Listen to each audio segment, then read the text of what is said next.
I'd like to call to order the Board of Supervisors meeting for the illustrious town of Sevastopol at 7 p.m. on February 20th. Please join me in the Pledge of Allegiance. I pledge allegiance to the flag of the United States of America and to the republic for which it stands, one nation, under God, indivisible, with liberty and justice for all. Thank you. Let's see if we have a quorum. How about it, Amy? Supervisor Derek Daniel. Here. Supervisor Linda Waite. Here. Chairman Dan Wolfel. Here. Supervisor Mark Hain. Here. Supervisor Jeannie Vogel. Here. I guess we have a quorum. Good to go. Let's meet our audience. Let's start on the far left, my left. Mr. Davis. I'm Jim Mitchie, 4159 Bay Shore Drive, Sevastopol. Mary Ellen Hain, Matthew Road. There we go. Clay Nellis, 4216 Highway 57. Craig Nellis, 4216 Highway 57. Carrie Nellis, 4216. George Zachariason, Bluff Court Trail. Paul Wickman, 3871 Bay Shore Drive. Dick Weidman, 4108 South Country View Road. Dale Vogel, Windermere Drive. Hugh Zettel, 3986 Glidden Drive. Julie Gilbert, 4548 Ridgecrest Road.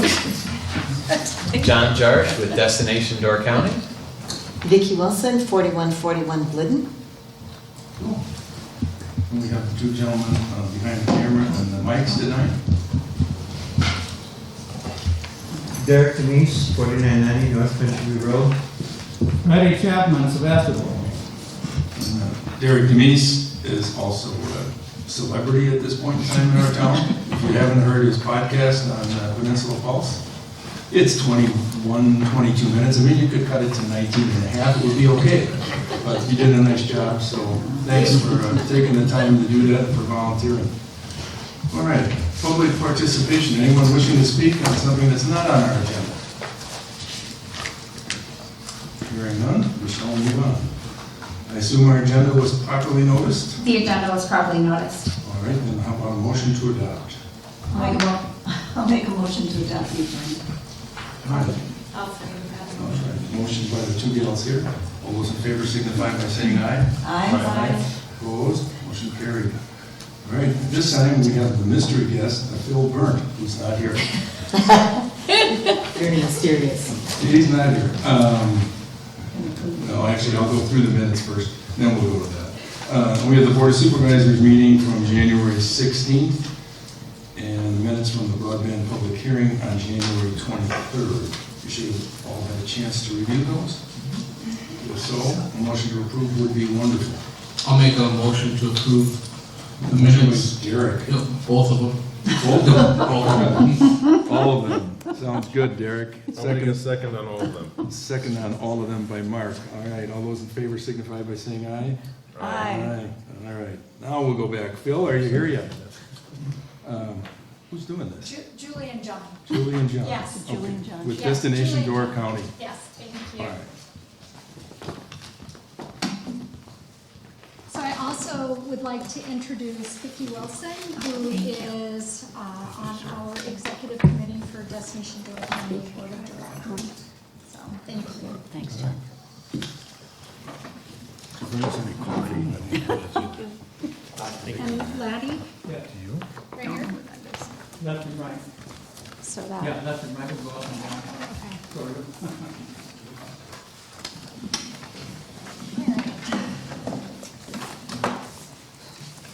Well, first of all, thank you so much for allowing us the time to present information on Destination Door County's Community Investment Fund and our Board of Directors, who are residents, business owners, and community leaders throughout the county, and our Tourism Zone Commissioners. And our entire team are very excited about this program moving forward with the Door County Community Foundation administering it. When you done? Oh, you've already done that. Okay. So as Destination Door County continues to evolve into a community shared values organization that balances sustainability for our businesses, our organizations, and our environment.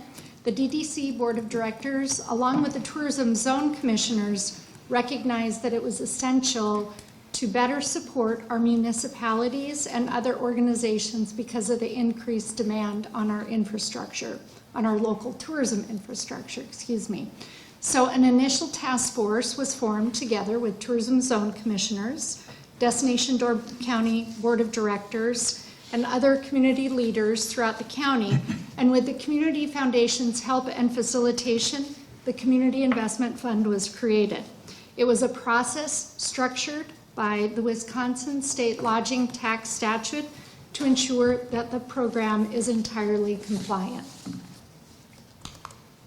So as we are looking forward to seeing projects that are strategic, that have long-term impact, that cross municipal boundaries and benefit many, and projects that are not only good for our visitors, but that also benefit our residents.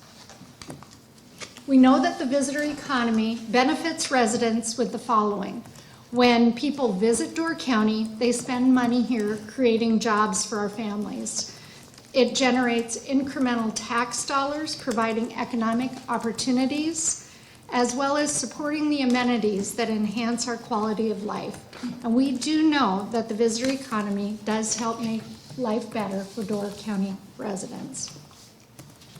So the Community Investment Fund, created in partnership with the Tourism Zone and Destination Door County, and again, the Door County Community Foundation acting as the administrator, is really a natural evolution of Destination Door County's work.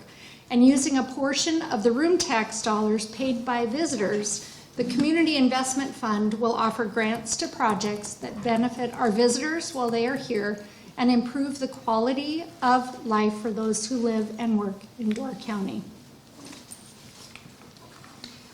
The Wisconsin State Lodging Tax Statute requires that we do use room tax dollars by ensuring that a project will be significantly used by visitors, which means that our seasonal residents don't qualify as visitors. And the project also must likely lead to an increase in visitors staying overnight in paid accommodations. These are requirements of any application to the Community Investment Fund. However, to earn a grant from the Community Investment Fund, a project must also demonstrate how it will meaningfully improve the quality of life for residents of Door County. And I would like to add, those paid accommodations do have to be in Door County. Thank you. So those priorities include creative ideas that have a meaningful impact on the people who live and work in Door County, and the impact crosses municipal boundaries so that it's good for the entire county. It encourages collaboration, it leverages additional resources, and residents experience the positive impact of the visitor economy. And the more of these priorities that are addressed by an application, the more likely it is that a project will receive a grant. And as I stated earlier, it is necessary that the project will be significantly used by visitors and reasonably likely to increase overnight stays. But that is not sufficient, as the project also must positively impact people who live and work in Door County. So the first year grant cycle will run on a quarterly basis with a deadline of 4 p.m. Central Time on the first Thursday of April, which is April 6th, July 6th, October 5th, and then January 4th, 2024, going into the next calendar year. And we continue to refer to the fact that the Community Investment Fund must follow the Wisconsin State's Lodging Tax Statute rules regarding the use of room tax dollars. As this fund is being supported by the 70% that we do receive from the tourism zone, which must be used on tourism promotion and tourism development, as opposed to the 30% that you as municipalities receive to use however you deem appropriate. So we encourage applicants to reach out to the Door County Community Foundation for an informal assessment of your idea before you submit a formal application. And they have been doing that quite a bit in order to make sure that people aren't wasting a lot of time and they're doing a lot of that work on the front end. So I encourage you to do that. There's a common grant application that an applicant needs to fill out. And then the addendum is also required, and the addendum is what qualifies the application for meeting those Wisconsin lodging tax statute. So we've included an information sheet, an FAQ sheet that covers questions that have come up within some of our previous public presentations, and I think the flow chart too, right? With that shows the distribution of Door County's lodging tax revenue. And I don't know about you guys, but for me, it's nice to see something more visual that you can really see where the flow of dollars go. And Amy, I'm not sure if you received an email that the Community Foundation sent out February 9th, encouraging. I did. Oh, good, okay. I just wanted to make sure. And I contacted them as well. And you did too, good, perfect. This is the first year of the program, and it will definitely be a learning year for all of us. And as we get feedback and thoughts and concerns or any direction, we can take that back to the governance committee and make changes, and it will continue to evolve from there. So on that last page in your packet, all the contact information for the Community Foundation is there. And they have been working really hard in order to support everybody that wants to apply, initially for this first round or for future rounds, and we encourage you to do the same. So any questions? I have a feeling that somebody else might have one. Sure, if you have them, feel free. I'm glad that you are encouraging an initial contact with the foundation before completing the application, because the statutory requirement that it must generate more visitors and generate overnight stays is sort of down the list on the criteria here on the initial memos and that. Yeah. So are you being inundated with questions about, do I qualify, and in no way, shape, or form would they ever be considered, because they have to understand that it must generate more tourism and overnight stays? Yeah, and actually, Linda, that's a really great question, because the addendum is very, very specific on the lodging tax statute, and it the first question on the addendum, well, it talks about both statutes. So consistent with Wisconsin state statute, explain how your project will be significantly used by tourists who are visiting Door County. Please include hard data if available. And then again, a notation that seasonal residents do not qualify as tourists. And then the next question is impact on those overnight stays. So that is how your project is likely to lead to an increase in tourists staying overnight in paid accommodations. And I think it's very similar, you know, if we go back to the pickleball courts, where that reasonably could extend stays from people that are staying here in order to have those activities to keep them here. Right. So, yeah. Well, there's ballpark $1 million put into this for the first year anticipated. Is it a balanced over a quarter? In other words, are you going to make sure there's money each quarter and you're trying to like dole out no more than $250 a quarter kind of thing? I think we're going to learn with that, and when we were going through the governance committee, the consensus was that the majority of applicants, though that amount would be around 100,000. We don't know that to be true, but that will come over time and as we see the cadence. I think the governance committee did not want to stop any really great idea from coming in. So those particular guidelines on how much will be provided have not been identified yet until we get more into the cadence of the applications. You're coming here this evening, and in a few minutes, I'm going to go into a little discussion on Shower Road, which will be a project I fully intend to submit to the foundation. Had that conversation with them.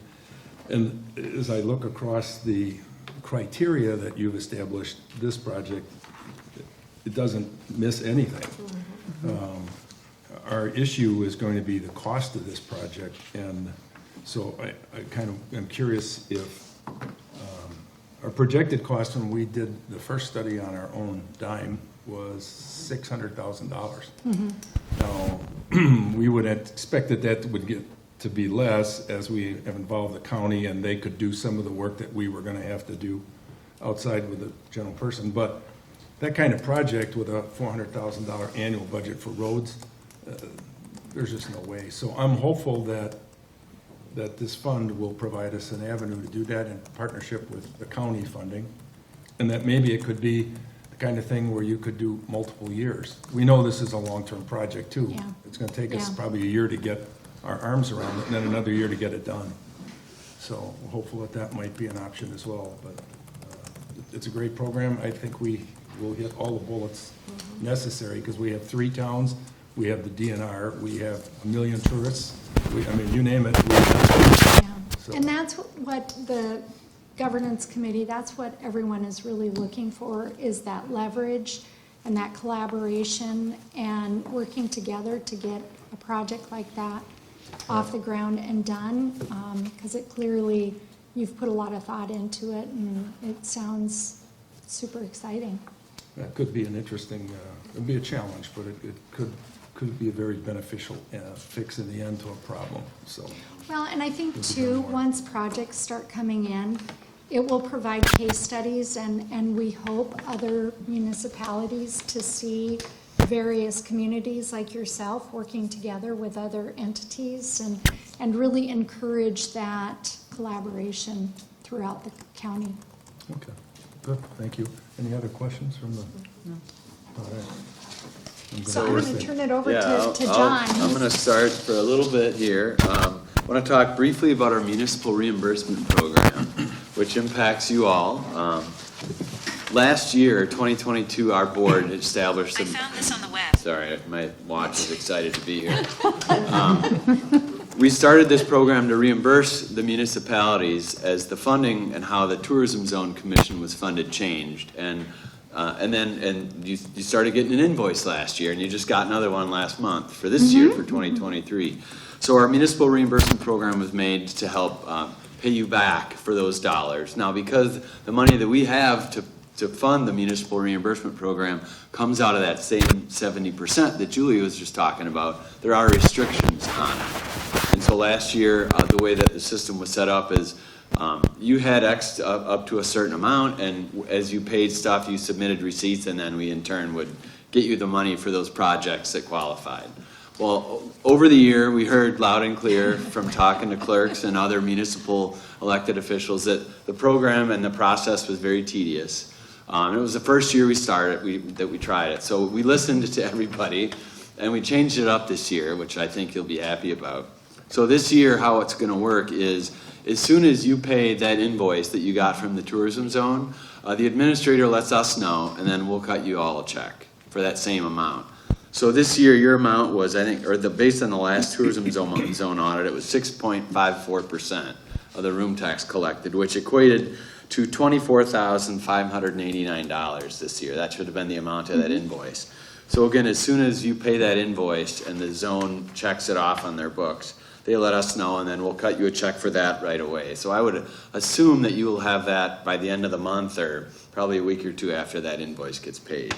The other thing that we're doing this year with that is we're not requiring receipts to be submitted. We assume, a little bit of an assumption, but we're pretty confident that your standard record-keeping practices are going to more than make up for any issues should they ever come up down the road. You'll be able to present whatever you need to show where those specific dollars were spent. But I know the town of Sevastopol has you have plenty of things to spend that money on that impacts visitors in some way, shape, or form. So we're not concerned about that at all. And that's, again, if you have any questions, though, about stuff, is where you can use those dollars, please let us know. Reach out. We're happy to answer any questions for you. And we're happy to have that switch, and hopefully it's a little easier for you all. I'm thinking it should be. Very much so. So hopefully that'll work for you. So any questions at all on the municipal reimbursement program? I was so excited to talk, I didn't advance my slides. Sorry, Laddie, I hope that doesn't mess up your broadcast. Then the last thing I'm going to talk about, we actually were hoping to have Juliana Beam, the administrator from the tourism zone, here tonight, just to real quick talk about the new website that the zone has. She was unfortunately at a last minute not able to join us tonight, but she does have a few slides, and Linda, feel free to hop in here if you have any thoughts, but I'm just going to go real quick. The zone had an older website, and they were due for an upgrade, and so last year they started the process of getting that site upgraded. And I believe a week or two ago that new site went live. And so the new site is much easier to use. One of the reasons they went to a new site was because they now require people to file their room tax online. That's the only way you can do it. They phased out paper reporting for a number of reasons: efficiencies, accuracy, all those things. So with the new site and going to that online only filing method, they had to look at security, and that this is a very much more secure site. It's also easier for properties, particularly short-term rentals, if you have more than one property. Now you can access as many properties as you manage with one login instead of having a separate login for everything. So it sounds like it's a lot easier. I personally don't file room tax, so I've never used the site, but it sounds like it's a lot easier. The zone did hold a number of informational sessions last month, and I know they had them out there, and they submitted information to all the permit holders. They also have it available on their site, so if anybody has any questions about how to go about filing their room tax online, feel free to reach out to Juliana at the tourism zone, and she would be more than happy to walk you through that process. So, all right. Thank you. We appreciate your time today. And any other questions about anything? Linda, did anything about the site that I need? I think you covered everything, John. Like you said, this is one of the first steps. There's a tutorial out there for the room tax reporting owners or agents or the online marketing place providers.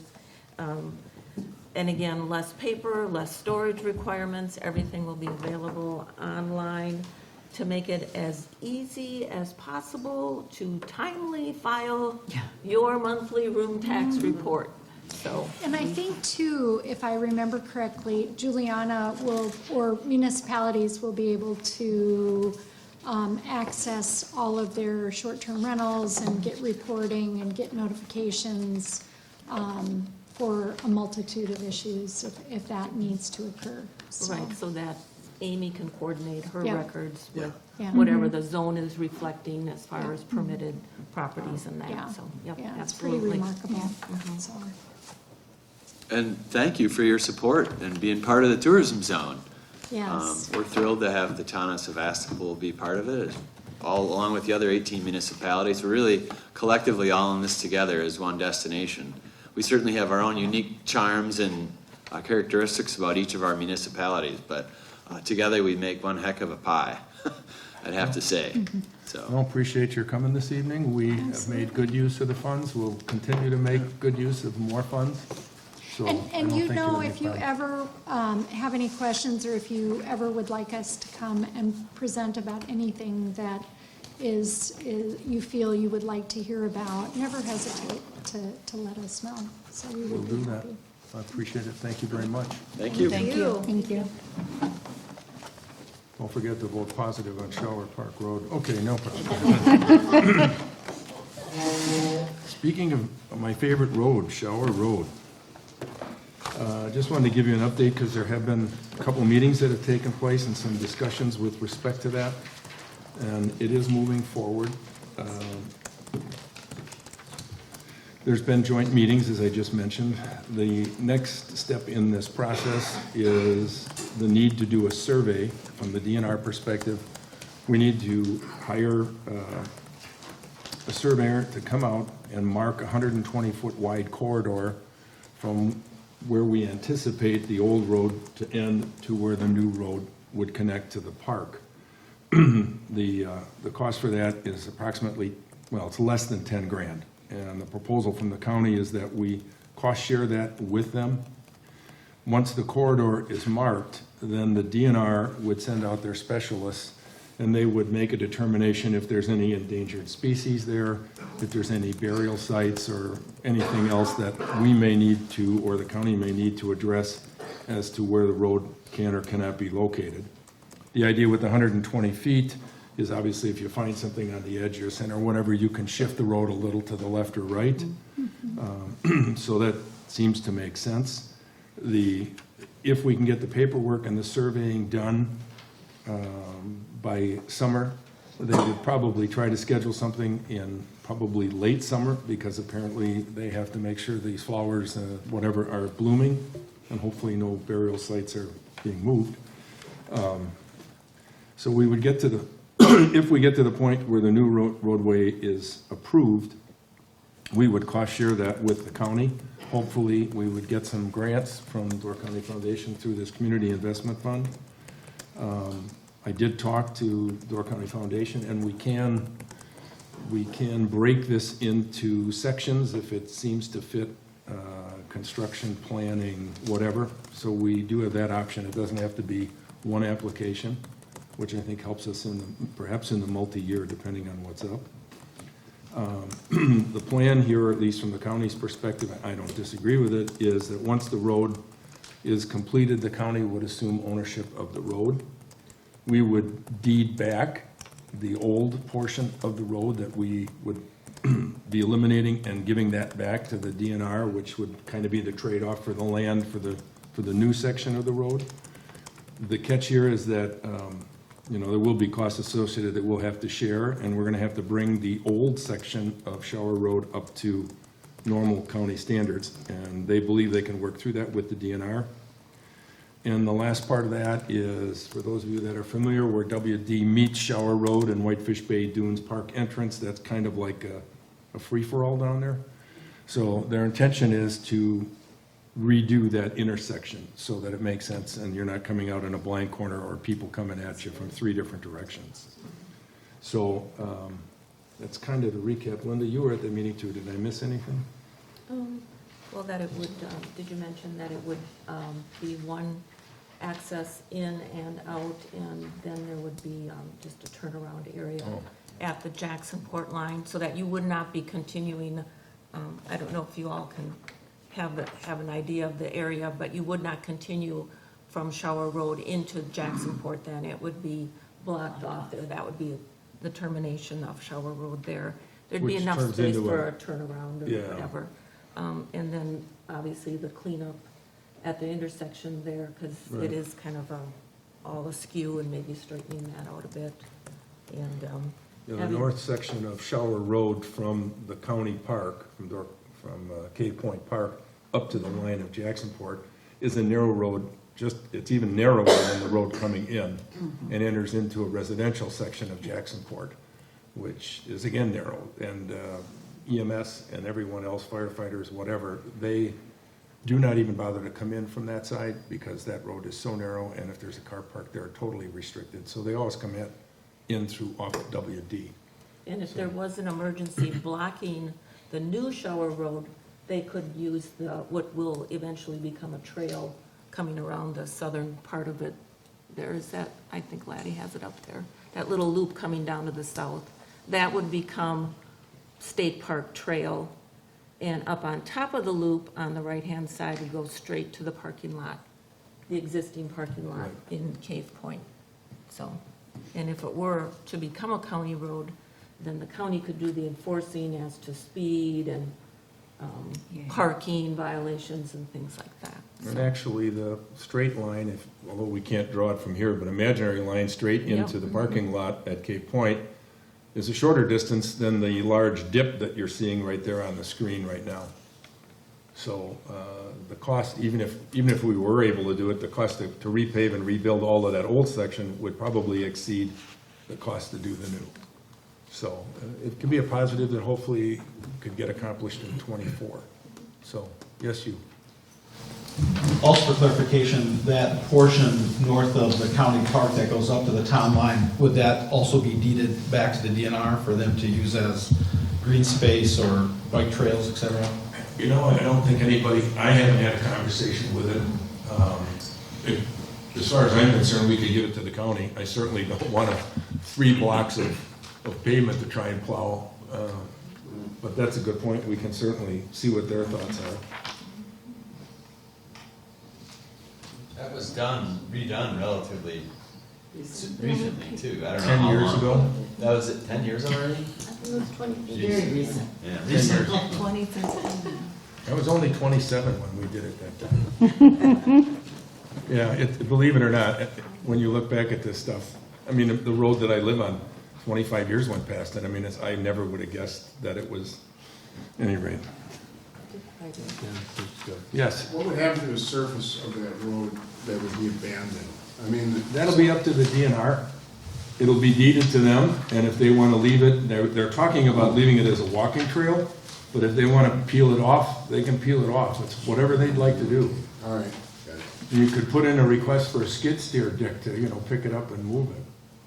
No, I mean, their opinion, I guess, was to peel it and grind it up. Once it goes to them, I mean, I don't know. we're out of it. Right. Which is, so, the piece that I need from the board tonight is a motion to agree to partner with the county to do the survey. And I don't believe the cost, they're anticipating $8,000, but typical, I would say somewhere around 10, we'd cost share, so 5,000 a piece. I would make that motion that we partner with the County of Door to proceed with a engineer's survey of that area. Okay, motion by Linda, second I'll by, second that. second by Jeannie. Any further discussion? All those in favor signify by saying aye. Aye. Opposed, not? Good. Amy, would you make a note to send to Thad Ash tomorrow morning that we're good to go? Absolutely. Thank you. All right. Next item on our agenda is broadband vendor recommendation and selection. Some of you may have been at our meeting a week or so back where Jeannie did a presentation about the work that her committee has done relative to selecting a vendor. And I don't think it's a secret, but from a board perspective, we should take their recommendation and put it into action. So I'm going to give this to Jeannie for a couple moments here. Tell me what you want me to do.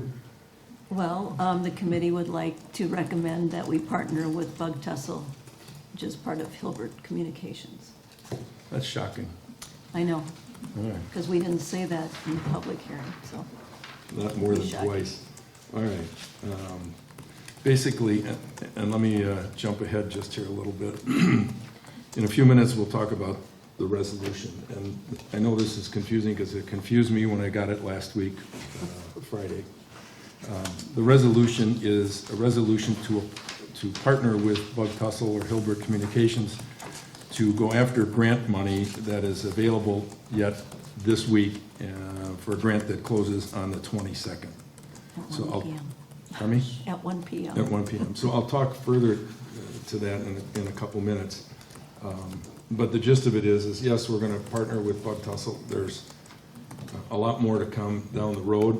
What we want to do now is just from a board perspective, approve the recommendation that Jeannie and her committee has come up with to accept Bug Tussle as the town's ISP partner. So whoever feels the urge. That would be you. What? You want to make a motion? Oh, I'm sorry. I'd like to. It's always kind of interesting, these meetings. I would like to make a motion that the town of Sevastopol partner with Bug Tussle Hilbert Communications as their internet service provider. All right, we have a motion from Jeannie. Second by? Second. I'll go Derek. I think second goes to Derek. Derek, he wins. All right, motion by Jeannie, second by Derek, to approve Bug Tussle as our ISP provider for the town in the entire town. Any further conversation on that? Hearing none, all those in favor signify by saying aye. Aye. Negatives? Positives? Go. Good, thanks. Thanks, Jeannie, and for your committee and all that good You're stuff. welcome. Next item on our agenda is going to be going over to Ms. Waite to talk about a request for a rezone that was submitted by Bob and Mary Geithner to rezone a parcel, approximately 5 acres, from countryside to commercial center on Highway 57. And would you like to go from there, Linda? Okay, so the property in question is on the corridor, the 4257 corridor is just north of Grandma Tommy's and the brokerage firm there, Raymond. Blahnik. John Blahnik's investment firm. So as our chairman indicated, 5.42 acres, currently zoned countryside. Their request is to rezone that to commercial center. If you had a chance to look at the packet, their application was very vague. If you look at page 34 of our packet, it was simply request to rezone from countryside to commercial with no explanation given. And we were very disappointed. The Plan Commission heard this on Tuesday, February 7th. Neither Bob nor Mary Geithner nor anyone on their behalf came to that meeting, and unfortunately, I don't see anybody here that might be representing them. Is that correct? Nobody is here representing the Geithners on this request?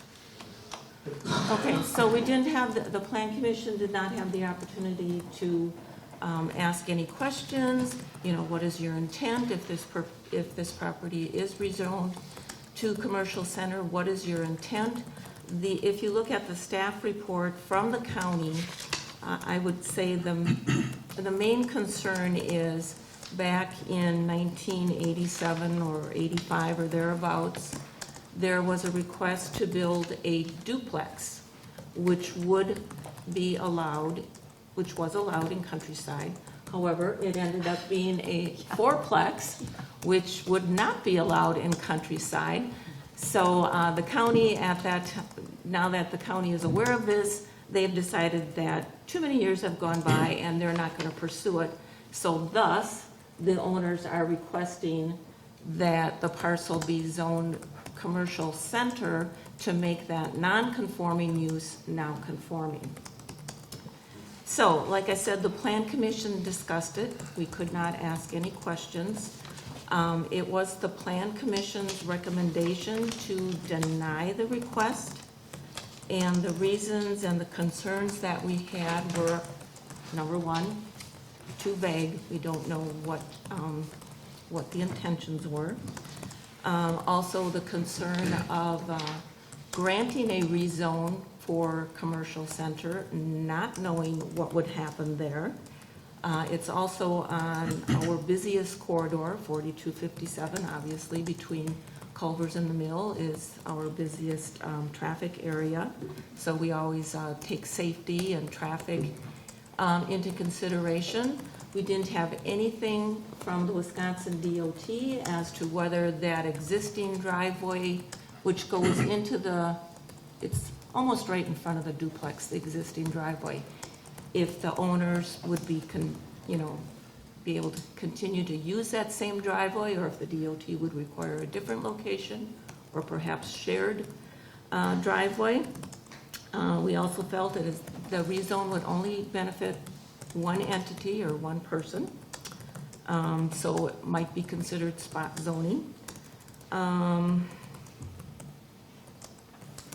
I think, so even though it would be compliant with our future comprehensive zoning, since that we do have that in mind for commercial, Again, it was just too vague. And if they wanted to cure the non-conforming use, and Mr. Zettel is here, if I'm missing anything, I'll ask him to chime in.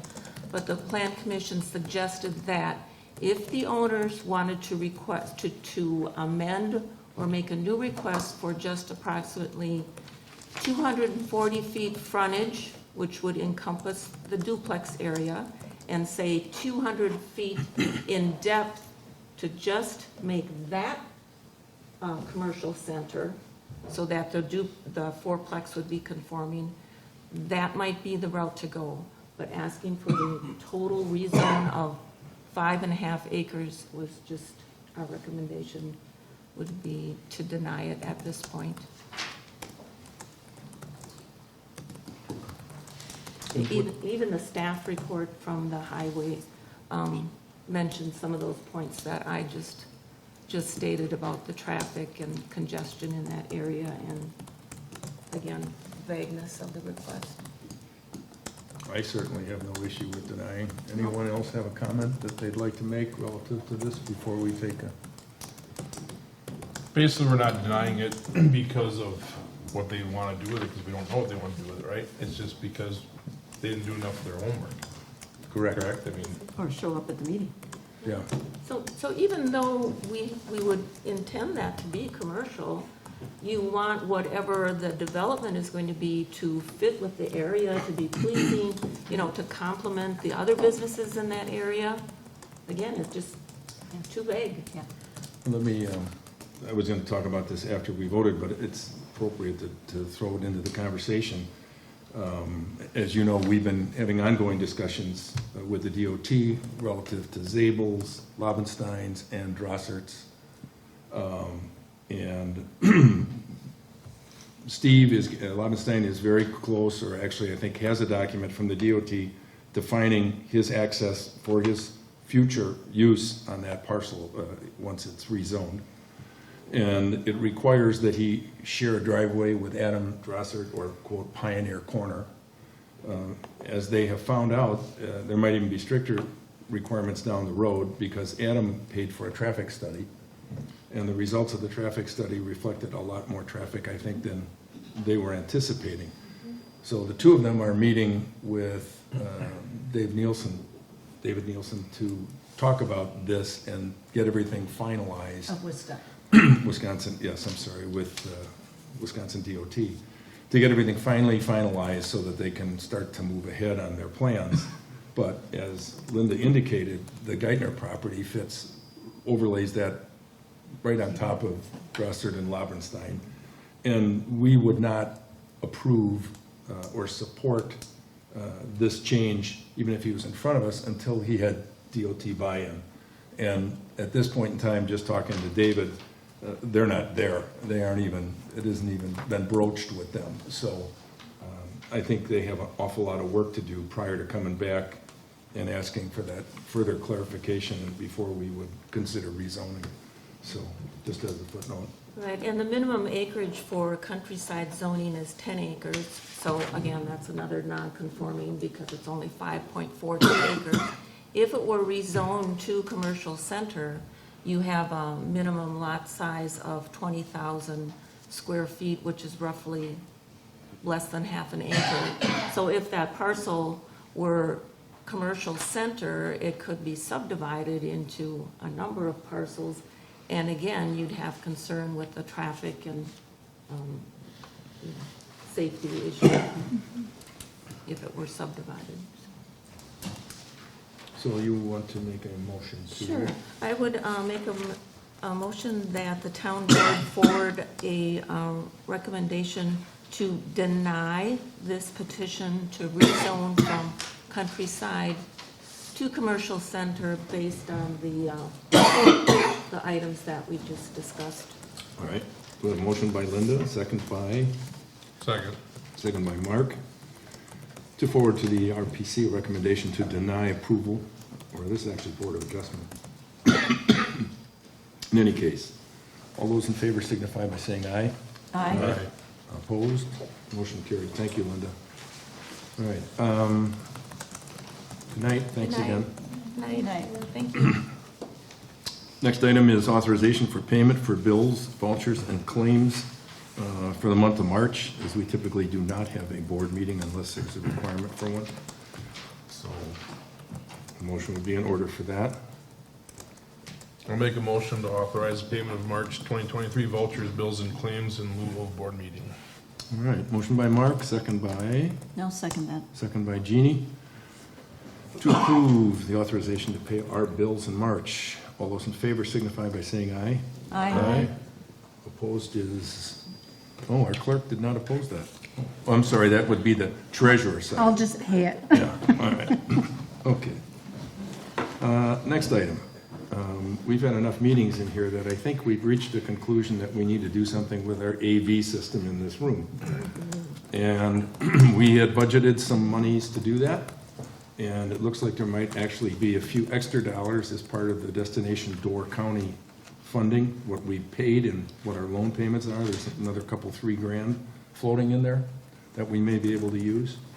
And so what I'd like to do with your agreement is turn our AV boys loose on getting us some estimates on improving our AV. But let me say first, Laddie, we're not spending $25,000, $50,000, or $60,000.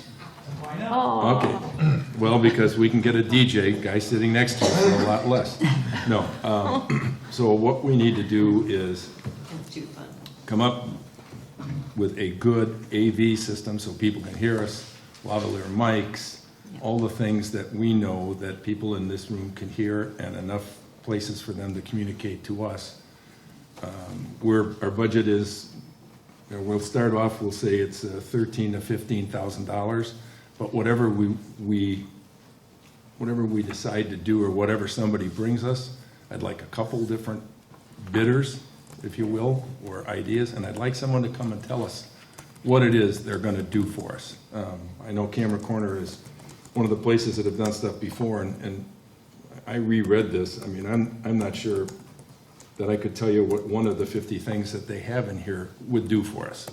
So when you get to that point, I'd like to have somebody come and say, hey, and that's of course with the board's approval here, that we go ahead and try and do that. Thoughts from all of you? Do you have a preliminary number in there, or don't I you want do. to say? Well, I do, but How old is that? Yeah. this was done when Jim Nellen was here, Oh, that Prior- one. prior to Okay, me. well, prior to Jeannie. But I mean, it was done in multiple sections, but it was 25,000 here, 20,000 there, another 25. I mean, we don't need, maybe in 5 years, we maybe need cameras or whatever, but what we need now is a good system, a good audio system that can be used throughout, maybe help you guys clean up the myriad of wires over there. But really want somebody to come in here and tell us what it's gonna do, and a little show and tell. Do you want the Communications and Technology Committee to be involved with them in this Oh, part? absolutely. I'd love you to be, because I know how much you I like thought this. you'd want me to do that. Would this be considered a capital improvement then to the town hall? I Or believe would it. we expense it out or something that we 10 to could? 15, anything over Yeah. 5, Yes. isn't it? Usually a capital. And we did put money, We put money in the Right. budget for that. Yeah. for 20. yes. There's 13 in there. Yeah. So, I mean, we could go up a little without, but I just Yeah. want to make sure that the reins are pulled in, that we're not, going after the finest AV system for, the Beatles, whatever. Beatles. Yeah, okay. So you'd be willing to do that? That would be great. I have direction. Thank you, Mr. Chairman. Any comments from anyone else? I think we definitely need to improve the audio. Yes, for sure. That's agreed. 3 out of 5. What do you think, Mark? Go at it. Derek? Can we include the lighting too? The lighting. You look good already. Derek, were you going to make a motion to do that? Yes, I'll make a motion. All right. Got a motion by Derek to authorize the boys to go out and do some work on our behalf. Second by? I'll second that. Second by the head chairman. Okay, good. Any further discussion? Hearing none, all those in favor signify by saying aye. Aye. Opposed? Okay. How long do you think this would take, Laddie, just as a ballpark? To get 90 days? Yeah. So maybe I don't need more than 90 days. summertime, we can resolve this. We can get something in 60 days or 30 maybe. No, you don't need that fast. Just get it good and, you know, we work by summer, that'll be great. Okay, good, thank you much. Thanks for both for volunteering, by the way. Make sure we also get some color changing lights in here for him. Oh, yeah. Flashing, Yeah. yes. Look at the strobe over Disco ball. The cleaning lady gets 2 different kinds of bulbs, and they're all different colors. So Oh, yeah, different LEDs, different warm, yeah. It should be warm light, or is that the best? Is that the best, warm? He looks warm good in light helps? warm lighting, yeah. Warm light's, he said warm light's terrible. All right, let's move on to the broadband piece, and I apologize because we met with the principals of Bug Tussle on Monday, and they were supposed to get us something early. We got it on Friday morning after lots of prodding, and it was exactly the opposite of what we were expecting. So we had to go back and I talked to the CEO of the company to try and figure out what it was we got. So we ironed that out. And then I had to send it to our attorneys to get their 2 cents. And so what you have here is a resolution or a partnership. It's a partnership between us and Bug Tussle for applying for a grant. That's the whole gist of it. A resolution that we will need to do in the future for a contractual basis. We'll have such things as speeds, timetables, fees, fines. I mean, you name it, it'll have all the things that you would have in a traditional contract. So this is nothing more than an application for a grant that exists until 1 o'clock on the 22nd. So Well, it's established until we find out if we are successful in the grant. correct. Yeah. Correct.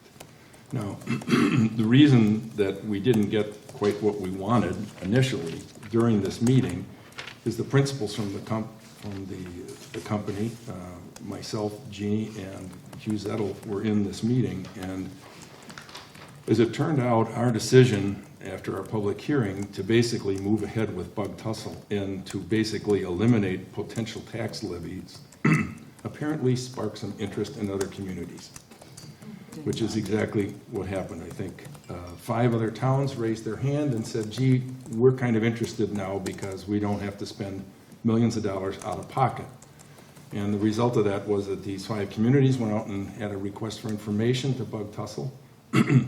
So Bug Tussle came back to us at this meeting and said, we'd basically like you guys, we still want you to move ahead, but we'd also like you to slow up a little bit. And the slow up part is because they want to give these 5 communities an opportunity. I think they've already, and Hugh can fill in the blanks here, are about to do an RFP. Is that correct, Hugh? Some are ready to do an RFP.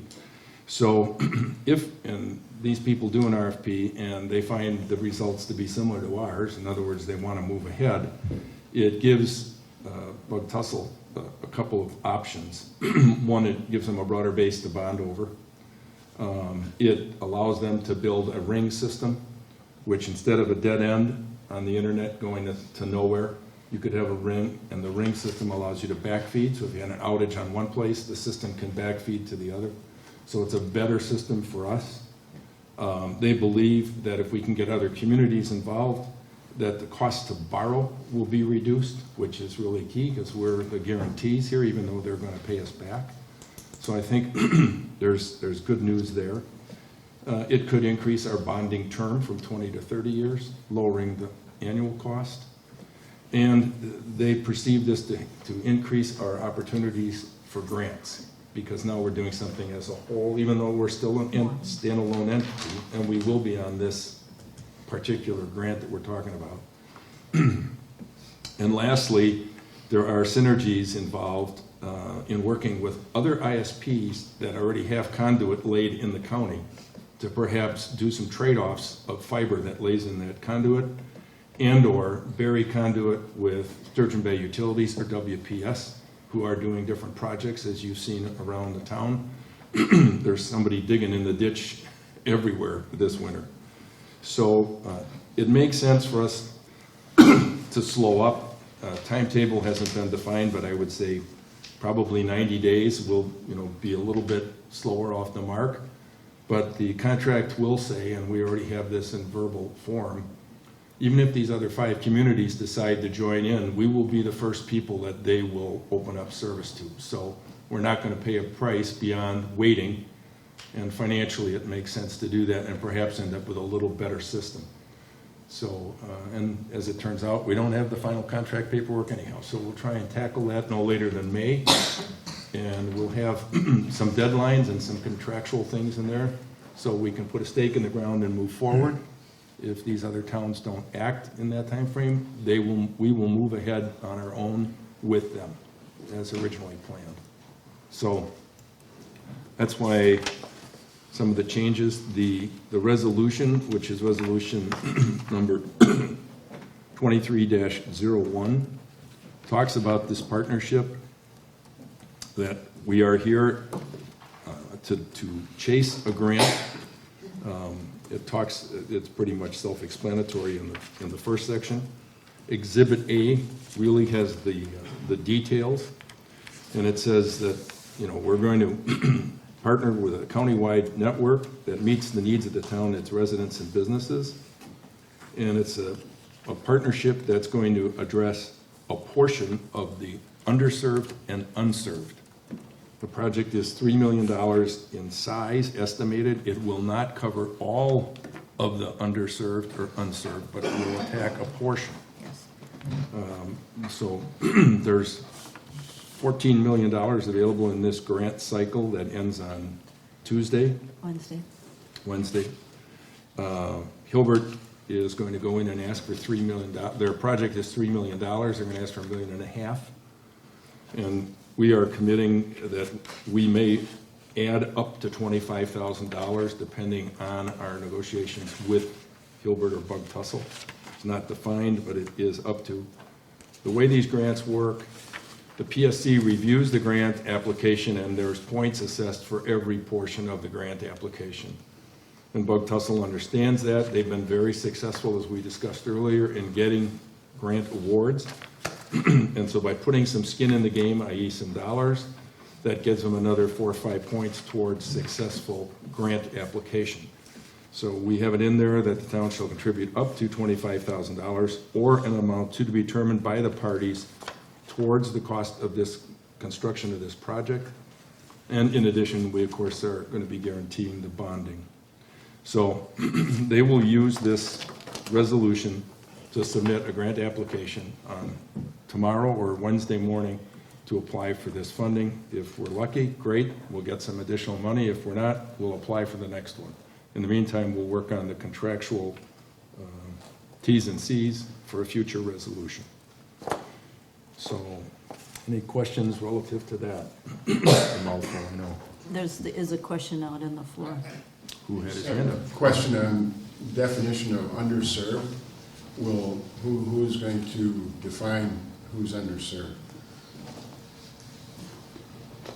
He can answer. That's a federal government, kind of criteria. So it's basically someone who doesn't meet 25 megabits per second download or 3 megabits per second upload.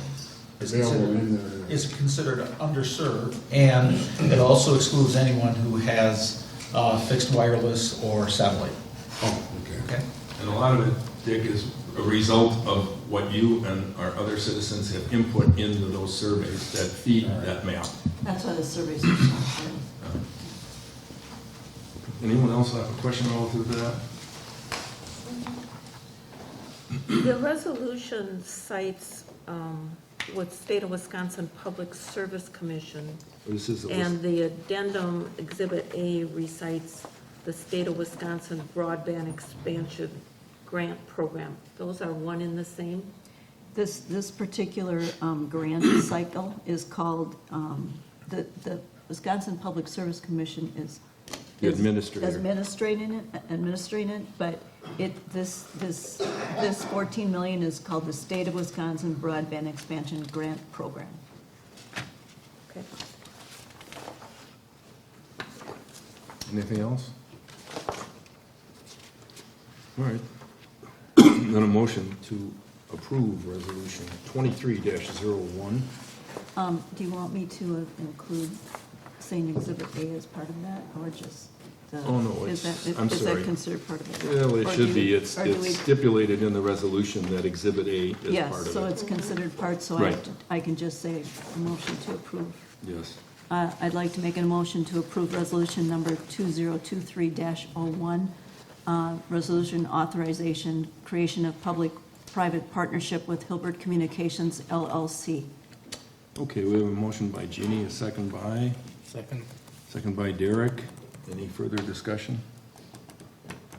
Hearing none, all those in favor signify by saying aye. Aye. Opposed? Nope, motion carried, thank you. All right. So, financial reports. You should have the account balances as of January 31st, the budget versus actual, and the transactions by date as part of your packet. And I'm going to guess that Amy has something she wants to share with us. I do.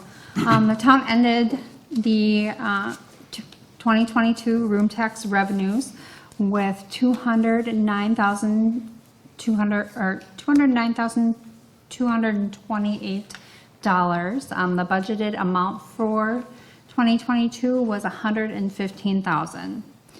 So we were up a smidgen. The February settlement checks went out the 15th of this month. We have currently received roughly 72% of our tax levy for this year. We closed out the 2022 snow budget removal under by about $17,000. The audit took place the last week of January, and CLA will be here at our annual meeting on Tuesday, April 18th at 6 p.m. All right, thank you much. I'm sure our snow budget will be impacted this week. That's what I hear. All right, if anyone has any questions, if not, a motion to accept the financial reports would be in order. We'll make a motion to accept the treasurer's report and financial reports for January 2023. Motion by Mark, second by? Second. Second by Linda to approve financial reports for January 2023. All those in favor signify by saying aye. Aye. Opposed, motion carried. All right. And we have oral, all right, we have committee minutes, from the Plan Commission. Vouchers. Oh, yeah, Vouchers thank you. first. I got too many scribbles on my thing. Everybody's had a chance to sign the vouchers, bills, and claims, so that was from January 17th through February 20th. We need a motion to approve. I'll make a motion to approve the vouchers, bills, and claims, January 17th, 2023 through February 20th, 2023. All right, motion by Jeannie, second by? Second by Mark. All right, all those in favor signify by saying aye. Aye. Opposed? None. Great, thank you. All right, commission reports. In your packet, you should have the Plan Commission meeting from January 10th. That is the lone item in here. Anyone else have any oral committee reports before we approve these minutes? I can briefly comment on the Door County Tourism Zone Commission, our recent meetings. Actually, Please do. I'll keep it brief. No. Actually, we have a couple municipalities that have reached that $300,000 of collections in room tax, so they get another position on the commission. Nassau-Waupee and, Nassau-Waupee? yes, Nassau-Waupee and, who was the other one? I don't remember. Nassau-Waupee. Oh, the city of Sturgeon Bay, I think it's the third one now. But Yes, Nassau-Waupee had three. Nassau-Waupee. I didn't think there's only one. Did they build a hotel down there that we missed? No. Let's see, and there are now in Door County 1,432 permits issued.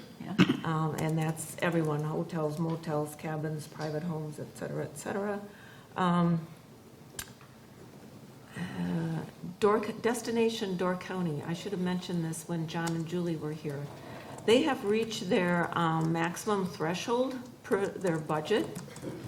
So that money is going to be revert back to the zone. Right now it's being safekeeping in their marketing allocation fund. But again, they have reached their threshold, so it comes back to the zone, and I'm not sure, could we use that for administration of the zone or whatever? I'm not familiar with what you're referring to. Can you expand It's on that a kind of little? vague. So, under the new agreement that the zone has with Destination Door County, remember that agreement? Right. We went through several versions, where Destination Door County now submits their proposed budget to the zone, and we kind of work together on that. And if receipts for room tax exceed a certain threshold, somehow that money reverts back to the zone to use for marketing, or the zone can designate where it's going to go, again, for administration or What whatever. kind of money are we I'm talking? not sure. Any idea what kind of, a bunch? Yeah, a bunch, Okay. a big bunch. So, anyway, I'll know more after next month's meeting. What else was I gonna say? Were you gonna touch on the travel guide? Well, I wasn't gonna touch on it, but. I'm going to if you don't. Okay, then I'll bring it forward. So over my Sunday breakfast at home, I was glancing through the 2023 Destination Sturgeon Bay Visitor Guide that just is out on the racks right now. And I went through the list of events and all the pages. And I was very disappointed to see not one mention of a Sevastopol activity such as our FFA Dairy Breakfast, which is always on the first Sunday in July. Our Northeastern Wisconsin Antique Power Association Threshery, which is always like the third weekend in August, especially this year with its 40th anniversary of the Threshery. So that's significant. And I think we were promised that when we had some Destination Sturgeon Bay people here last fall, when we decided who we were going to give our community marketing funds to. I haven't heard back from them. I sent an email with a request for the next agenda, and I haven't heard back yet. So if you're okay, I would bring that up at the next Destination Sturgeon Bay meeting. Again, I was just disappointed that, I would all the say, events were in there, but Sevastopol had no recognition at all. Actually, I think, my personal opinion is because they get a very substantial contribution from us. I think it was 20,000 the previous year, and now this year it's, 50 to 70,000. Why can't the town of Sevastopol have a full page in that guide saying, hey, Sturgeon Bay, we're the neighbors just to the north of you. Visitors, come check us out. The farm, the dairy breakfast, the threshery, our parks, our pickleball courts now. Why can't we have a full page in there, promoting what we have to offer? So I'd like to know if there's some way we could reverse ourselves out of that.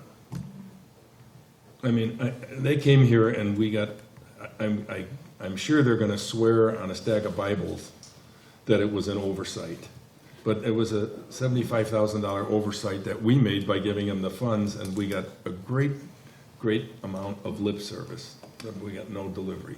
in previous years, and I think Amy, in previous years, I would get an email from the marketing at Destination Sturgeon Bay saying, we're working on the winter guide, or we're working on the summer guide, or whatever.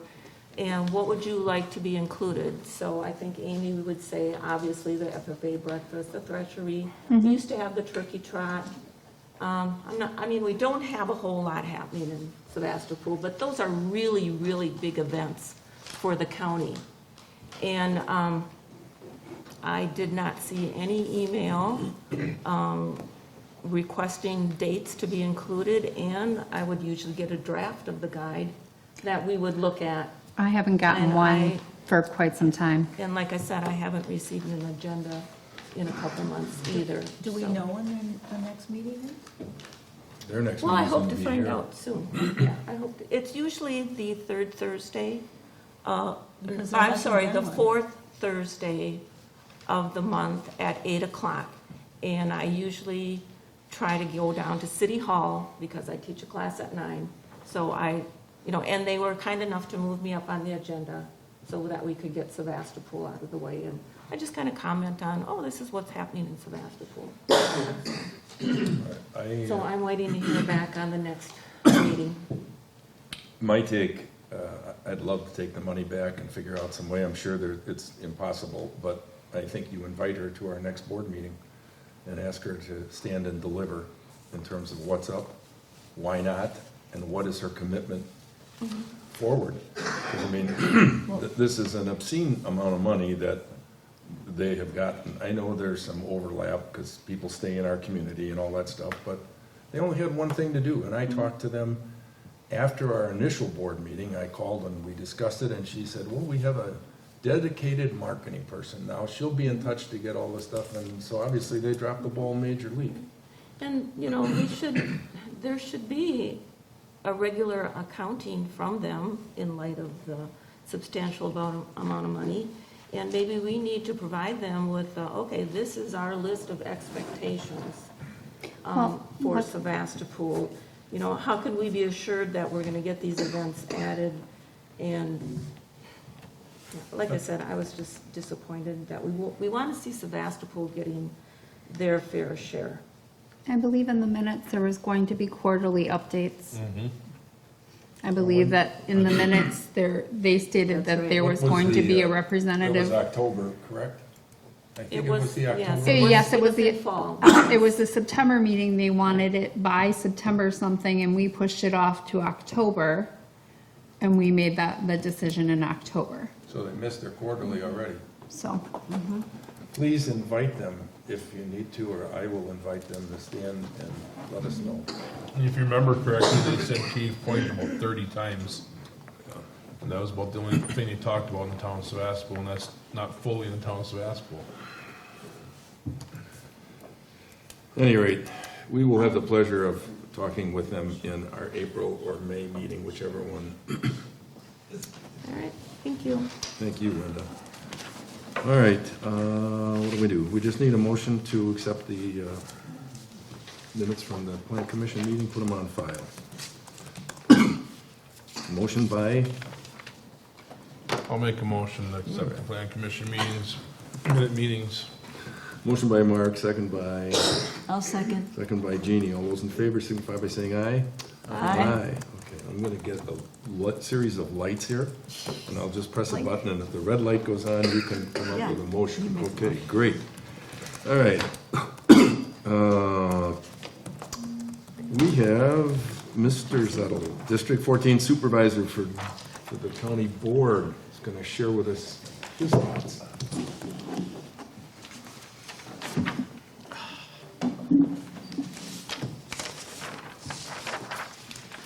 Thank you, Mr. Chairman, for allowing me to give you a quick update on some of the activities with the county board. And I'd like to just, before I start, congratulate Jeannie and her team with the Communications and Technology Committee for getting the town of Sevastopol to this point of recommending an internet service provider. So thanks for your I'll do that. persistence and perseverance, because that's 90% of the challenge is to pull everybody through. So congratulations to you and your team. Relative to some of the county activities, I'm going to just highlight a few of them. I think the one that's most relevant is something that was discussed at the last board meeting, and it's regarding the the soap opera that is the text amendment for Heartland 10 zoning district that was brought forward from the town of Liberty Grove. And at the county board meeting, it was initially taken up in December, and because of some change of heart by 3 of the RPC members that said that they were going to change their vote from yes to no, we basically got put into a holding pattern until corporate council could kind of really give us some clear direction as a county board as far as what actions we could take. And so we took that up in the January meeting. At the end of the day, there was a motion to approve the text amendment, and that was denied. And what resulted in that was basically a motion. It allowed a motion to deny with a recommendation to waive a waiting period so the town of Liberty Grove could resubmit a text amendment proposal to the RPC, and that passed 18-1. There were 2 folks absent. What that allowed the Liberty Grove is to come back to the RPC. Usually there's a 6-month wait period. The county board thought it was in the best interest to kind of waive that period so that the town could come back maybe with some alternate recommendations for, additional restrictions to the auto repair or business establishments that they would like to have in the text amendment change. And again, the text amendment would allow auto repair and business establishments to be in Heartland 10 without having to be a home business. Right now, you can have an auto repair in a Heartland 10 zoning district, but it's got to be part of a home business. The residence has to be within that parcel in that zoning district. So we anticipate that there'll be, again, I'll go through another process again, of public hearing and whatnot. It'll come back to the RPC. And I think at that point, that's probably reasonable at that point when that happens, that the town can kind of resubmit what the town board, raised, because I think the same concerns, are going to exist, relative to accountability.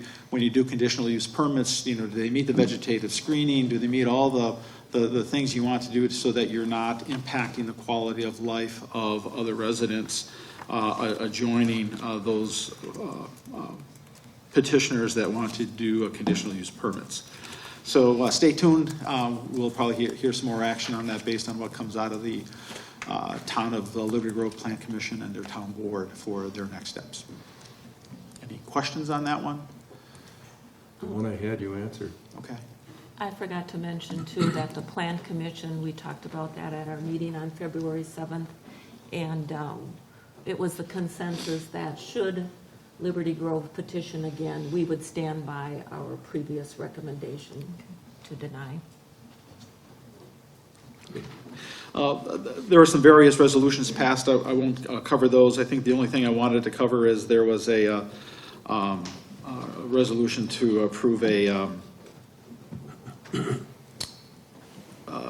increase non-budgeted funds for parks and a dedicated parks maintenance garage project, and that project had ballooned substantially to the point that we basically said go back to the drawing board and maybe see if there's other facilities, synergies to take a look at. But it kind of grew, I believe, at least 2 to 3x from what kind of the original scope was. So we sent that one back, and then some administrative manual items that we didn't have sufficient red line documents to basically make an assessment. So that's going to be held probably until the meeting, which is this Friday. There's a Wisconsin County Association legislative meeting in Madison next week. So the county board meeting, which would otherwise have been next Tuesday, is actually going to be this Friday at 10 a.m.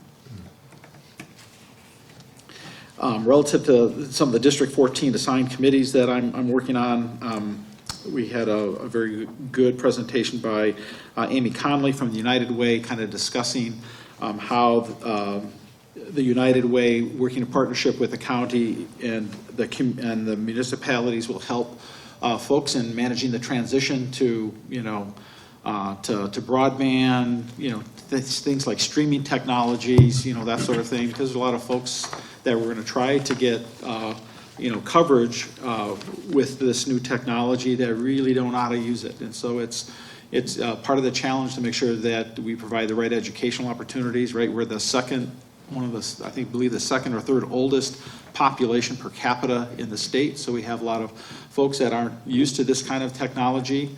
And we want to make sure there's adequate resources that can be used to make sure that we can help folks facilitate that transition. And again, that's going to be a countywide initiative that we'll be working on.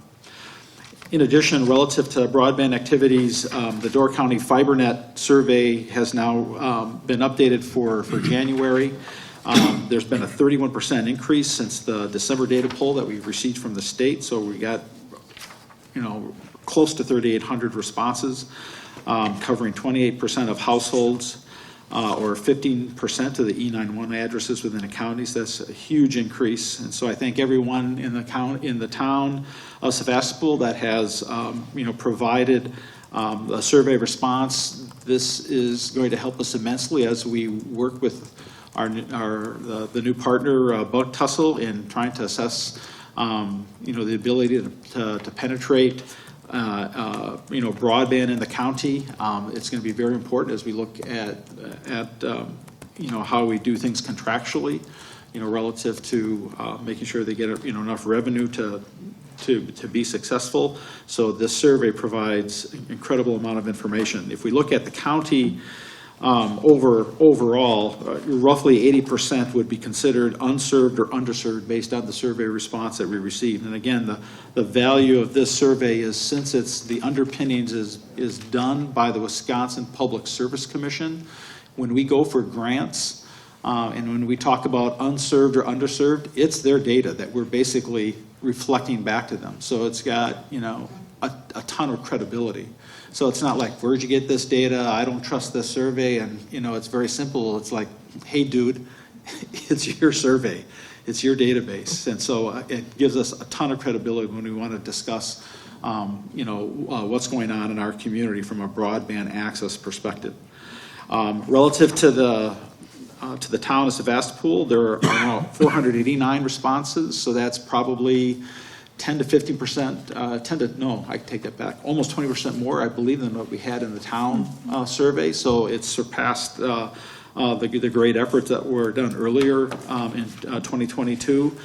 That's a 36% response rate if you look at it on a per household basis. We're well over a third of households, or 23% when you look at it from a fire number perspective. So that's incredible. When you look at it on a served or underserved perspective, so unserved and underserved, we're roughly, with those two combined, roughly 73% from the survey response perspective. 27% would be considered served.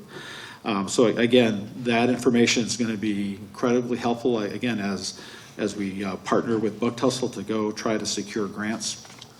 And again, if you haven't filled out the survey, please do so. It's a living, breathing survey. The more data that we have, the more robust our numbers can be made available as we go for grants, because there's not only just this grant opportunity with the Public Service Commission, there's going to be other federal grants that are probably going to start to appear in the September timeframe that will be in line for. So keep those survey cards and letters coming in. So with that, if the board has any questions, I'd be happy to answer them for you. Feel free. We have 2 county board supervisors here tonight. So I'm wondering if either of you know what topics you're taking to Madison for the Door Kewanee Legislative Days coming up in April, the end of April? Any idea in what? April. No, that I think is still being worked on in conjunction with the Door County Economic Development Corporation. So Ken is spearheading that with Michelle. There has been some conversations I've had with some county supervisors about some topics, primarily regarding workforce housing and short-term rentals. So I've heard some feedback from some county supervisors in the Northern Door about that. And so we haven't yet seen what's going to be finalized, but clearly I think, workforce housing and some of those sorts of dynamics are probably going to be it's going to be, it would be near the top of my list. Obviously, broadband is important just relative to what it means for, keeping the county sustainable, if you will. And workforce housing is probably going to be up there. One, are you good? I'm good. Do you know if Whitefish Bay, Clark Lake are included in the electronic beach advisory signs? I never saw a list. No, they are not. I believe they're not in there. I don't have my meeting packet. I think it's like Village of Sister Bay is one, that beach. Otumba, I think, is another one. So they're not hitting them all, they're hitting a limited number They're where hitting they've had in problems. this first round with E. coli, yes.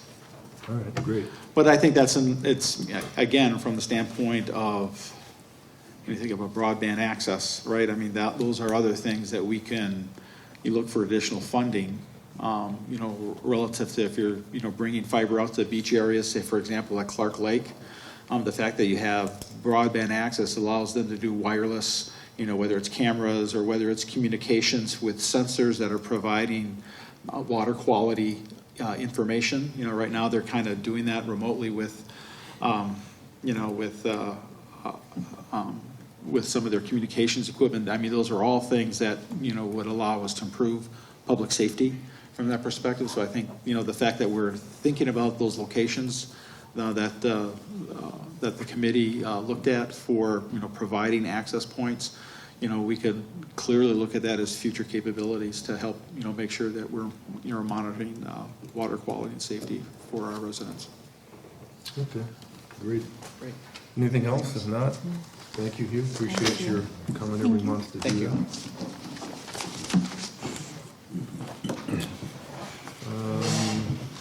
I think in your license and permits, you have a copy of the Door County Inspections Report. They continue to be quite busy, because we're sending them a check for $3,800 for the month.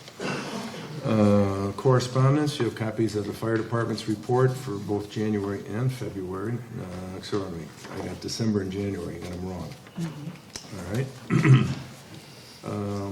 The Door County Board of Adjustment approved the request for variance for the Havliceks. It had come before us a couple months back. There's also a pending application in here for someone to do some riprap along their shoreline. And we received a payment in lieu of taxes from the state for 446 acres. They gave us $14,657, which is split between all municipalities.